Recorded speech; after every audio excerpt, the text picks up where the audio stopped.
is the Herd Line News. Well, speaking of a rookie quarterback who had a rough Sunday, Justin Fields made his first career start yesterday, and it was not quite so successful. Yeah. 26-6 loss to the Browns, and he shared his thoughts on the experience. You know, I'm not used to this, so I don't like feeling like this. So just me not wanting to feel like this, and literally while I'm saying this, I'm getting goosebumps because I just don't like feeling like this. So I'm just gonna get back and I'm gonna work. That's it. And remember, Myles Garrett's one of the 10 best players in the world. Yep, had 4.5 sacks. Yeah, he's different. He's the best player easily on the Cleveland roster by a mile. There's nobody even close to him. And Jarvis Landry's good. He's not like that. So the first thing is, but if you watch this, everybody's blaming Matt Nagy for the schemes. But the reality is, Justin didn't get all the snaps in preseason, right? He was splitting them, and for a while wasn't getting any of them. So you're not watching the entire playbook here. Matt also doesn't want to throw Justin Fields out there and just say, here's all the plays. It's like, no, he didn't get all the snaps. He shared snaps for this. By the way, Trevor Lawrence got almost all the snaps. He is really struggling. So everybody wants to support or blame. This is hard. Right, that's the bottom line. First of all, their offensive line is not good. Not good. I'm being kind. It's been a 3-year rebuild. They've drafted players. It's terrible. It's terrible.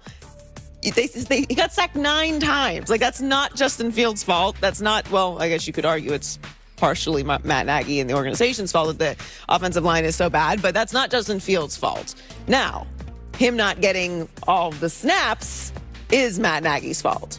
Now, how much that's going to change the outcome of this game, I don't know. The Browns were favored by 7. They were supposed to win this game convincingly. Now, I didn't predict 9 sacks. But the box score was funny. It was like the Browns had 450 yards. The Bears had 70. It was like that game was not even as close as that score. Yeah, he was 6 for 20, sacked 9 times, and had a 41.2 passer rating. It was rough. They had 1 yard passing. It was a disaster. Yeah. But so what?